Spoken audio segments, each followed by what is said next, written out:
అనుక్షణం ప్రజల పక్షం NN25 news కి స్వాగతం. ముందుగా హెడ్లైన్స్. తమిళనాడులో ఘోర విషాదం. విజయ్ ర్యాలీలో తొక్కిసలాటలో 30 మంది పైగా మృతి, 50 మంది పరిస్థితి విషమం. ఎస్సీ వర్గీకరణ బిల్లు వెనక్కి తీసుకోవాలి, కూటమి ప్రభుత్వాన్ని డిమాండ్ చేసిన మాజీ మంత్రి చింతామోహన్. మదనపల్లిలో రాజ్యాంగ పరిరక్షణ పాదయాత్ర విజయవంతం. ఎమ్మెల్యే బాలకృష్ణపై వైసీపీ శ్రేణులు ట్రోల్ చేయడం సిగ్గుచేటు. వాస్తవాలు మాట్లాడితే పార్టీ నాయకులకు ఉలికెందుకు? తల్లికి చెల్లికి అన్యాయం చేసిన వ్యక్తి మాజీ సీఎం జగన్, విమర్శించిన ఆజే వెంకటేష్. హెల్మెట్ లేని ప్రయాణం ప్రమాదకరం. జావిద్ కార్స్ ఆధ్వర్యంలో జునైద్ అక్బరీ చేతుల మీదుగా ఉచితంగా హెల్మెట్ల పంపిణీ. ఇక డీటెయిల్స్ చూస్తే, హిందూపురం ఎమ్మెల్యే బాలకృష్ణపై వైసీపీ శ్రేణులు ట్రోల్ చేయడం సిగ్గుచేటని టీడీపీ రాజంపేట పార్లమెంటరీ అధికార ప్రతినిధి ఆర్జే వెంకటేష్ ఆరోపించారు. ఆదివారం నిమ్మలపల్లి సర్కిల్ తెలుగుదేశం పార్టీ కార్యాలయంలో ఏర్పాటు చేసిన విలేకరుల సమావేశంలో ఆయన మాట్లాడుతూ, అసెంబ్లీ సమావేశాల్లో మంత్రి కామినేని శ్రీనివాస్ మాట్లాడిన మాజీ ముఖ్యమంత్రి వైఎస్ జగన్మోహన్ రెడ్డి అప్పట్లో సినీ నిర్మాతలు, హీరోలను తన ఇంటికి పిలిచి అవమానించారనే విషయాన్ని ప్రస్తావించారు. దీనిపై ఎమ్మెల్యే బాలకృష్ణ కలగ చేసుకుని మాజీ సీఎం జగన్ సైకో అని సంబోధించాడని, ఈ విషయంపై వైసీపీ శ్రేణులు లేనిపోని రాద్ధాంతం చేస్తున్నారన్నారు. తన సొంత తల్లిని ఇంటి నుంచి బయటకు గెంటేసి సొంత బాబాయిని హత్య చేసినా స్పందించకపోవడం, ఆస్తిలో చెల్లికి వాటా ఇవ్వకుండా అన్యాయం చేసిన చరిత్ర జగన్మోహన్ రెడ్డిదేనని విమర్శించారు. వాస్తవానికి వైసీపీ అధికారంలో ఉన్న సమయంలో ప్రతిపక్ష తెలుగుదేశం పార్టీ సైకో పోవాలి, సైకిల్ రావాలి అనే నినాదంతో ప్రజల్లోకి వెళ్లిన విషయాన్ని గుర్తు చేశారు. ఎమ్మెల్యే బాలకృష్ణ వ్యాఖ్యలను అనవసరపు రాద్ధాంతం చేస్తూ ఇందులోకి చిరంజీవిని లాగి కుల రాజకీయాలకు ఆజ్యం పోస్తున్నారని ఆగ్రహం వ్యక్తం చేశారు. వాస్తవానికి ఏపీలో కులాల అంశం అనేది చాలా సున్నితమైన సమస్య అన్నారు. ప్రస్తుతం ఉప ముఖ్యమంత్రి పవన్ కళ్యాణ్ జనసేన పార్టీకి కాపుల మద్దతు ఉండటంతో వారు జీర్ణించుకోలేకపోతున్నారన్నారు. కూటమి నుండి కాపులను దూరం చేసేందుకు వైసీపీ విఫల యత్నం చేస్తుందన్నారు. కుల రాజకీయాలతో లబ్ధి పొందాలని కుట్రలు పన్నుతున్నారన్నారు. చిరంజీవిని ఏదో అనేశానని పోస్టులు పెడుతున్నారని, ఆయనంటే తమకెంతో అభిమానమని స్పష్టం చేశారు. టీ కప్పులో తుఫాను సృష్టించాలనే భ్రమను వీడనారన్నారు. గతంలో అసెంబ్లీలో Gudivada MLA Kodali Nani, Nagari MLA RK రోజాలు ఎటువంటి వ్యాఖ్యలు చేశారో అందరికీ తెలుసునన్నారు. బాలకృష్ణ వ్యాఖ్యలను వైసీపీ నాయకులు తప్పుపట్టడం దెయ్యాలు వేదాలు వల్లించినట్లు ఉందని ఎద్దేవా చేశారు. అనంతరం టీడీపీ రాజంపేట పార్లమెంటరీ మైనార్టీ అధికార ప్రతినిధి అన్వర్ బాషా మాట్లాడుతూ, తన తండ్రి స్వర్గీయ నందమూరి తారక రామారావు నుండి నట వారసత్వాన్ని పునికి పుచ్చుకొని నటనలో Indo American Basava Tarakam cancer ఆసుపత్రిని ఏర్పాటు చేసి పేదలకు ఉచితంగా వైద్యం అందిస్తూ ప్రజల మనసులు గెలుచుకున్నారని కొనియాడారు. ఎక్కడో అమెరికాలో ఉంటూ మంచి ప్రభాకర్ అనే వ్యక్తి బాలకృష్ణపై అసభ్యకర పోస్టులు పెడుతున్నారని, ఆయన ఏ మూలన దాక్కుని ఉన్నా వదిలిపెట్టే ప్రసక్తే లేదని హెచ్చరించారు. బాలకృష్ణపై అవసరమైతే ప్రాణాలు ఇస్తామని స్పష్టం చేశారు. గతంలో అసెంబ్లీ సాక్షిగా నారా భువనేశ్వరిని అసభ్యంగా మాట్లాడినప్పుడు వైసీపీ నాయకులు రాక్షసానందం పొందటం వారి మనస్తత్వానికి నిదర్శనమన్నారు. ఇప్పటికైనా వైసీపీ శ్రేణులు బుద్ధి తెచ్చుకొని ఇటువంటి వ్యాఖ్యలు చేయడం మానుకొని రాష్ట్ర అభివృద్ధికి దోహదపడాలని హితవు పలికారు. మన జగన్మోహన్ రెడ్డి గారి మీద వాడారు. దానిని దృష్టిలో పెట్టుకొని ఈ వైసీపీ బ్యాచ్ అంతా నాయకులంతా తీవ్రంగా విమర్శలు చేస్తున్నారు బాలకృష్ణ గారి మీద. అంటే గతంలో తెలుగుదేశం పార్టీ సైకో పోవాలి, సైకిల్ రావాలి అనేదే మా నినాదం. అతను సైకో. ఎందుకు మేము సైకో అంటున్నాము? ఈరోజు చూడండి, తల్లి విజయమ్మని తరిమేశాడు, పార్టీ అధ్యక్షురాలుగా ఆమెను తీసేసి ఇంట్లో నుండి గెంటేశాడు. చెల్లికి ఆస్తిలో వాటా ఇవ్వకుండా ఆమెను ఇబ్బంది పెడుతున్నాడు. సొంత బాబాయ్ హత్య కేసులో ఇతని ప్రమేయం ఉంది ఖచ్చితంగా. ఈ విధంగా ఒక సైకోలాగా ఆస్తుల కోసం ఈయన చేస్తున్నటువంటి చేష్టలకు మేము సైకో అని అంటున్నాం. ఈ పదము బాలకృష్ణ వాడాడని, అందులో చిరంజీవిని మధ్యలోకి లాగి చిరంజీవిని అడ్డం పెట్టుకుని ఈరోజు మొత్తం కులాల మధ్య కుంపట్లు రగిలించేదానికి చాలా తీవ్రంగా ఈ వైఎస్ఆర్సీపీ నాయకులు ప్రయత్నం చేస్తా ఉన్నారు. ఆంధ్రప్రదేశ్లో ఈ కుల సమస్య చాలా సున్నితమైనది. దీన్ని ప్రజలందరూ అర్థం చేసుకోవాలి. ఇక్కడ ఏదైతే గొడవ సృష్టించి రాజకీయ లబ్ధి పొందాలని ఈ వైసీపీ వాళ్ళు ప్రయత్నం చేస్తున్నారో ఇదంతా కూడా వ్యర్థ ప్రయాసే. ఎవరు వీటిని పట్టించుకోరు. పవన్ కళ్యాణ్ దగ్గర కాపు సామాజిక వర్గం అంతా ఎక్కువగా చేరిపోయారనే ఉద్దేశంతో ఏ విధంగా అయినా సరే అతని నుండి వాళ్ళను దూరం చేయాలని చెప్పి కుట్ర పన్ని ఏదో చిరంజీవిని తిట్టేసినారు, చిరంజీవిని ఏదో అనేసినారు అని భ్రమలు కల్పిస్తూ పోస్టింగులు పెడుతున్నారు. నిజానికి చిరంజీవి గారు అంటే మాకందరికీ గౌరవం ఉంది. ఎట్టి పరిస్థితుల్లోనూ మీరు అనుకునేటివి ఏమీ జరగవు. మీరు టీ కప్లో తుఫాను సృష్టించాలనుకుంటే అదంతా జరగదు. కాబట్టి మీ భ్రమలు ఎక్కడైనా మారుకోండి. గతంలో అసెంబ్లీలో గుడివాడ ఎమ్మెల్యే ఏ విధంగా మాట్లాడాడో అందరికీ తెలుసు. అదేవిధంగా రోజా ఏ విధంగా తిట్లు తిట్టిందో అందరికీ తెలుసు. సాక్షాత్తు భువనేశ్వర్ గారిని అదే అసెంబ్లీలో ఏ విధంగా దూషించారో అందరికీ తెలుసు. మరి మీ దూషణల ముందు ఒక సైకోగాడు అన్న ఒక మాట పెద్ద ఇదేం కాదు. పైగా ఇంకోటి మా జిల్లాలో, చిత్తూరు జిల్లాలో నారాయణ స్వామి ఉప ముఖ్యమంత్రి, ఆయన ఏమంటాడంటే, ఒరే ముండా, సూర్య అగ్ని లోచనుడు, శ్వేత వృషభ వాహనుడు, శూలబాణ భుజంగ భూషణుడు, త్రిపుర నాశక రక్షకుడు అంటే శివుడు. ఆ శివుడి అంశమే మా బాలయ్య. బాలయ్య అంటే ఒక బ్రాండ్. ఎక్కడైనా పోండి జై బాలయ్య అనే నినాదం. ఈరోజు ప్రపంచంలో 50 ఏళ్ళు హీరోగా రాణించగలిగిన ఏకైక హీరో కేవలం నందమూరి బాలకృష్ణ మాత్రమే. అటువంటి మా బాలయ్యను గుడివాడ అమర్నాథ్, పేర్ని నాని, వాడు తాగుబోతూ ఈగిపోతూ అని చెప్పి నానా మాటలు మాట్లాడుతున్నారు. ఇదిగో ఈరోజు చెప్తున్నాను చూడండి, మా చంద్రబాబు నాయుడు ఆయన క్రమశిక్షణ కలిగిన నాయకుడు కాబట్టి మేము ఓర్పుతూ ఉన్నాము. ఆయన కనుసైగ చేస్తే మీ వెన్నుపూసలు విరుగుతాయి. ఈరోజు చెప్తున్నాను, జాగ్రత్తగా ఉండండి. నోరు అదుపులో పెట్టుకొని మాట్లాడండి. ఆయన కనుసైగ చేస్తే చాలు మీ వెన్ను విరిచి మందులో కలిపేస్తాం. మా బాలయ్యను దూషిస్తే మాత్రం మేము సహించము. ఎందుకంటే బాలయ్య బోలాశంకరుడు. ఆ ఆగ్రహం వస్తే ప్రళయ రుద్రుడు అవుతాడు. అంతేకాని ఆ మనిషిలో ఎటువంటి దురాచరణ కానీ ఎటువంటి నీచ సంస్కారం లేదు. ఎందుకంటే నందమూరి తారక రామారావు గారి కుమారుడు.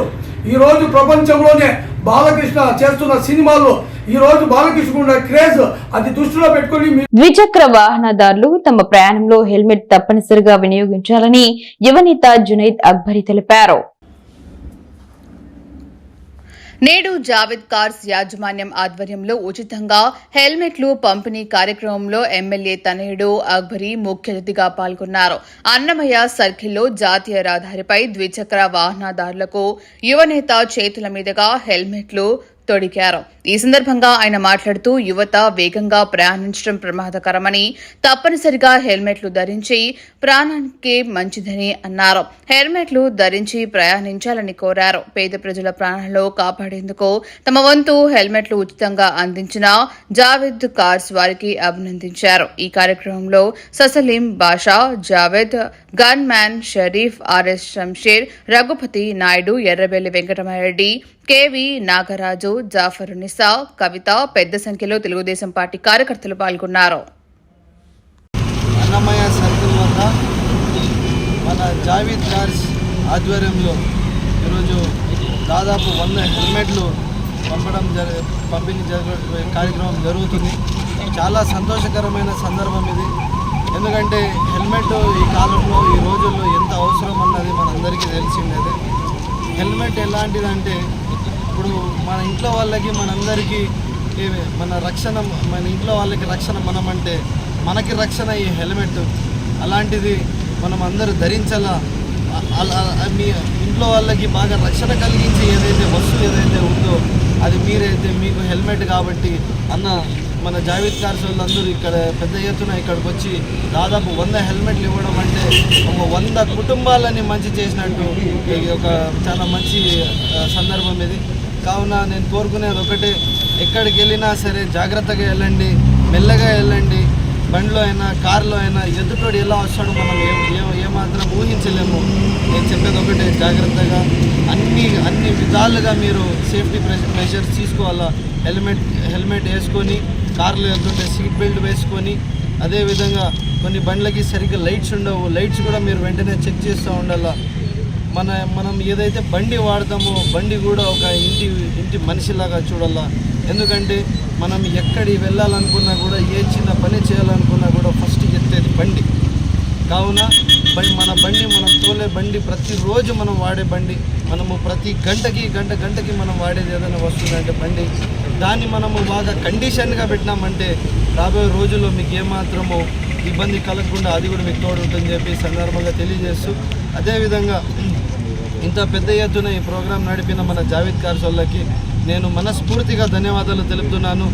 ఈ కార్యక్రమము నడిపించింది మా నాన్న జావేద్ కార్స్ వల్ల అయితే దీని ఈ ఆహ్వానం పిలిపించి దగ్గరుండి నాకు మరీ ఫోన్ చేసి గుర్తు చేసి ఈరోజు 3-4 సార్లు ఫోన్ చేసిన మనిషి మా అన్న షరీఫ్ అన్న కన్నాను. నాన్నతో ఎన్నంటి నాన్న వెనకాల ఉంటారు, నాన్న రక్షణ కవచం లాగా ఉంటారు, నాన్న మంచిలో చెడులో ఉన్నారు. ఆయనకి నేను నిజంగా చాలా మనస్ఫూర్తిగా ఆయనకి కృతజ్ఞతలు తెలుపుతున్నాను. ఎందుకంటే ఆయన ఉన్నారంటే మనకు ధైర్యము, నాన్నతో ఉన్నారంటే ఒక్కొక్కసారి నేను ఫోన్ చేసినప్పుడు ఎత్తనప్పుడు నేను మన షరీఫ్ అన్నకి ఫోన్ చేశాను, అన్న ఫోన్ ఎత్తి స్పందించి ఇక్కడ ఉన్నాం, పలానా చోటు ఉన్నాము, కాసేపట్లో ఫ్రీ అవుతాము, ఫ్రీ అయిన వెంటనే నేను ఎమ్మెల్యే గారితో మాట్లాడిస్తాను అని చెప్పి, నాకే కాదు ఈ విధంగా మదనపల్లిలో ఉన్న చాలామంది నాయకులకి ఇదే విధంగా నా ఎమ్మెల్యే గారు ఫోన్ ఎత్తినప్పుడు షరీఫ్ అన్న ఫోన్ ఎత్తి మాట్లాడే పరిస్థితి ఉంటుంది. అదేవిధంగా మొన్న జరిగిన అసెంబ్లీ సమావేశాల్లో చాలామంది నాయకులు మన మదనపల్లి నుంచి విజయవాడకి వెళ్ళి యాక్చువల్గా మనం ముందు కూడా ఒక 2 వీలర్ గివ్ అవే ఇచ్చాము 1 మంత్ బిఫోర్. దాని తర్వాత 100 హెల్మెట్ పంపిణీ చేస్తామని చెప్పేసి మనం కన్ఫర్మ్ చేసినాము. అది 28వ తేదీన మన సోదరుడు జునైద్ ఖాన్ని ఆహ్వానించి ఇది కార్యక్రమం చేపడతాము. దానికి చాలా సంతోషంగా ఉంది. ప్రతి ఒక్కరు హెల్మెట్ ధరించండి, తల్లిదండ్రులకి ఇబ్బంది పెట్టద్దండి. ఎందుకంటే మీరు ఎంతో ఆశగా మిమ్మల్ని కనిపించారు. మీరు ఏదైనా చిన్న యాక్సిడెంట్లో ఇప్పుడు యాక్సిడెంట్ జరుగుతున్నటువంటి 20 నుంచి 30 ఏళ్ళ వయసు వాళ్ళు తల్లిదండ్రులకు చాలా కడుపు కోత అవుతుంది. దాని గురించి మీరు ఆలోచించి బండి స్టార్ట్ చేసే ముందు హెల్మెట్ని తలకు పెట్టుకొని ఖచ్చితంగా జాగ్రత్తగా ఉండాలని చెప్పి జావేద్ కార్స్ నుంచి మనస్ఫూర్తిగా కోరుకుంటున్నాము. ఇలాంటి కార్యక్రమాలు రాను ప్రతి మంత్ ఇలాంటి కార్యక్రమాలు చేస్తూనే ఉంటాము. దీని అందరి కోసం నాకు సపోర్ట్ చేస్తున్న పెద్దలందరికీ నా మనస్ఫూర్తిగా ధన్యవాదాలు. Thank you. జై హింద్. ఏపీలో ప్రవేశపెట్టిన ఎస్సీ వర్గీకరణ బిల్లును వెనక్కి తీసుకోవాలని మాజీ కేంద్ర మంత్రి చింతామోహన్ పేర్కొన్నారు. ఆగస్టు 3న కుప్పం నుంచి మొదలైన రాజ్యాంగ పరిరక్షణ పాదయాత్ర ఆదివారం మదనపల్లికి చేరుకుంది. నిమ్మనపల్లె క్రాస్ వద్ద మాల మహానాడు రాష్ట్ర అధ్యక్షులు యమల సుదర్శన్ ఆధ్వర్యంలో ఘన స్వాగతం పలికారు. అనంతరం అంబేద్కర్ విగ్రహం వరకు రాజ్యాంగ పరిరక్షణ మహా పాదయాత్ర ర్యాలీ నిర్వహించారు. ముఖ్య అతిథిగా హాజరైన చింతామోహన్ మాట్లాడుతూ చంద్రబాబు నాయుడు తొందర బాబు నాయుడుగా తయారయ్యారని ఎద్దేవా చేశారు. మాల మాదిగలను విభజించటం, పల్లెల్లో చిచ్చుపెట్టడం సామాజిక న్యాయం అవుతుందా అని ప్రశ్నించారు. కూటమి ఎస్సీలందరూ ఐక్యంగా ఉన్నప్పుడే రాజ్యాధికారం దక్కుతుందన్నారు. సుప్రీంకోర్టు ఓ డైరెక్షన్ ఇస్తే దాన్ని అడ్డు పెట్టుకుని దళితులను విభజించడం దుర్మార్గపు చర్య అని మండిపడ్డారు. ఎస్సీ వర్గీకరణ ఒక్క పార్లమెంటుకు మాత్రమే ఉందని, ఏపీ ప్రభుత్వం తెచ్చిన ఎస్సీ వర్గీకరణ చెల్లదన్నారు. తమిళనాడులో ముఖ్యమంత్రి స్టాలిన్, కేరళలో బీజేపీ పాలిత ఉత్తరప్రదేశ్ రాష్ట్రంలో ఎస్సీ వర్గీకరణ జరగలేదన్నారు. ఎస్సీ వర్గీకరణ బిల్లును వెనక్కి తీసుకోకుంటే చంద్రబాబు పాలనకు ఇదే చివరి రోజులని హెచ్చరించారు. ఎస్సీ ఉద్యోగుల సంఘం రాష్ట్ర అధ్యక్షులు అశోక్ బాబు, మాల మహానాడు రాష్ట్ర అధ్యక్షులు యమల సుదర్శన్లు మాట్లాడుతూ పెరిగిన జనాభాకు అనుగుణంగా రిజర్వేషన్లు 15% నుంచి 20% పెంచాలన్నారు. క్రిమి లేయర్ విధానాన్ని రద్దు చేసి దళిత క్రిస్టియన్లకు ఎస్సీ హోదా కల్పించాలని డిమాండ్ చేశారు. ఈ కార్యక్రమంలో మాలల జేఏసీ నాయకులు డాక్టర్ యమల సుదర్శనం, మాల మహానాడు నాయకులు అశోక్, యమల చంద్రయ్య, గుండా మనోహర్, మల్లెల మోహన్, అన్నమే జిల్లా అధ్యక్షులు శివయ్య, వీరనాల మాణిక్యం, సుధాకర్, వెంకటస్వామి పెద్ద సంఖ్యలో దళిత సంఘాలు నాయకులు, విద్యార్థి యువజన సంఘం, మహిళా సంఘాల ప్రతినిధులు పాల్గొన్నారు.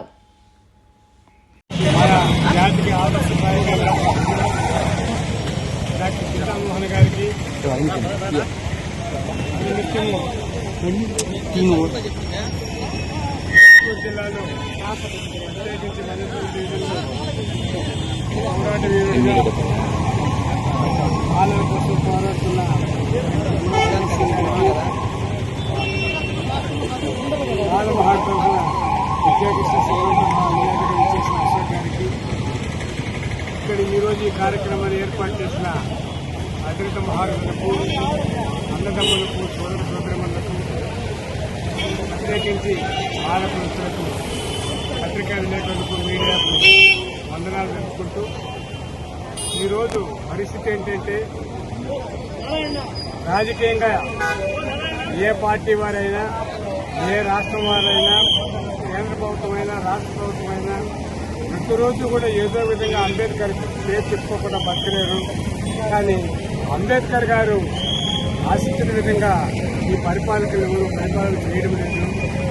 స్వాతంత్రం రాకముందు అందులో అన్ని కులస్తులు కష్టపడి కొన్ని దశాబ్దాల ప్రకారం కష్టపడి స్వాతంత్రం సంపాదించుకుంటే ఆ స్వాతంత్రం వచ్చిన తర్వాత రాజ్యాంగం ఏర్పరచడానికి ఈ దేశంలో నాయకులే కరువైపోతే ఒక కమిటీ వేసి ఆ కమిటీకి చైర్మన్గా పెట్టిన డాక్టర్ అంబేద్కర్ గారిని ఎన్నుకుంటే ఆయన రచించిన ఆయన పొందుపరిచిన రాజ్యాంగాన్ని కూడా ఇప్పుడు ఈ రోజు నాయకులు వివిధ పార్టీల నాయకులు అందరూ కూడా చూస్తూ కొడుతున్నారంటే ఎక్కువ లేకుండా వాళ్ళు పార్లమెంటేరియన్స్ సెంట్రల్ గవర్నమెంట్ అని స్టేట్ గవర్నమెంట్ అని చెప్పుకుంటున్నారు.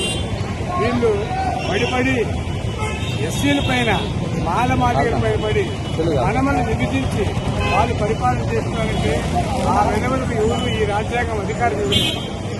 కానీ ప్రత్యేకించి మన జిల్లాకు సంబంధించి ఈరోజు మిట్ట మధ్యాహ్నం మదనపల్లి సెంటర్లో కూర్చొని 2 మాటలు మాట్లాడుకోక తప్పదు. చంద్రబాబు నాయుడు ఈ జిల్లాలో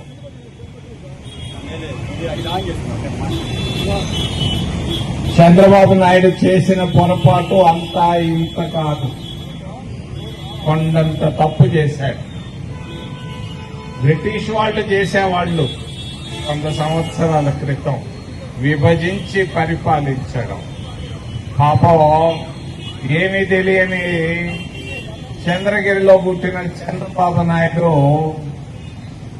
దళితులను విభజించి పరిపాలించాలనుకుంటున్నాడు. నేను చెప్తున్నాను చంద్రబాబుకి, ఇదే చివరి రోజులు, నీకు చివరి సంవత్సరాలు. ఇక జీవిత కాలంలో రాజకీయంగా నువ్వు ముందుకు పోలేవు. నేను చెప్తున్నాను, నేను చెప్పిందల్లా జరిగింది గత 40 సంవత్సరాలుగా. భారతదేశ రాజకీయాలను శాసించాం. నేను చెప్తున్నాను చంద్రబాబు, నువ్వు తొందర బాబు అయ్యా, తొందర బాబు. నీకు తల లేదు, తోక లేదు, ఆలోచన లేదు, ఏమీ లేదు. నీకు కావాల్సింది అధికారం, అధికారం, అధికారం, అధికారం. నువ్వు 15 సంవత్సరాలు ముఖ్యమంత్రిగా ఉన్నావు.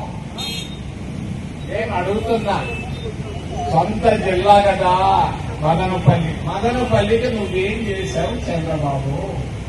ఒక చిన్న చుట్టన్నా నాటేవా?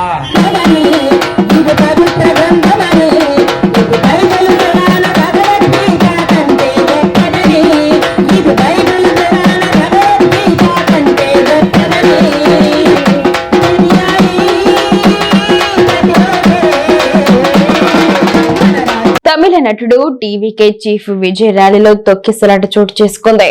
కరూరులో ఈ రోజు విజయ్ నిర్వహించిన ర్యాలీకి పెద్ద ఎత్తున ప్రజలు హాజరయ్యారు. ఈ సమయంలోనే తొక్కిసలాట జరిగింది. మొత్తం 30 మందికి పైగా మరణించారు. మృతుల్లో 3 పిల్లలు ఉన్నారు. 10ల సంఖ్యలో తీవ్రంగా గాయపడ్డారు. వారిలో 50 మంది పరిస్థితి విషమంగా ఉంది. గాయపడిన వారిని కరూరులోని వివిధ ఆసుపత్రులకు తరలించారు. మరణాల సంఖ్య ఇంకా పెరిగే అవకాశం ఉన్నట్లు తెలుస్తోంది. టీవీకే మద్దతుదారులు, విజయ్ అభిమానులు భారీ సంఖ్యలో రావడంతో తొక్కిసలాట చోటు చేసుకుంది. విజయ్ ఈ ర్యాలీకి దాదాపుగా 6 గంటల ఆలస్యంగా వచ్చారని తెలుస్తోంది. తొక్కిసలాటపై తమిళనాడు సీఎం ఎంకే స్టాలిన్ దిగ్భ్రాంతి వ్యక్తం చేశారు. ర్యాలీలో చిన్నారి తప్పిపోయిందనే వార్త రాగానే ఒక్కసారిగా జనాలు తోసుకోవడం ప్రారంభించారు. దీంతో పరిస్థితి అదుపు తప్పినట్లు తెలుస్తోంది.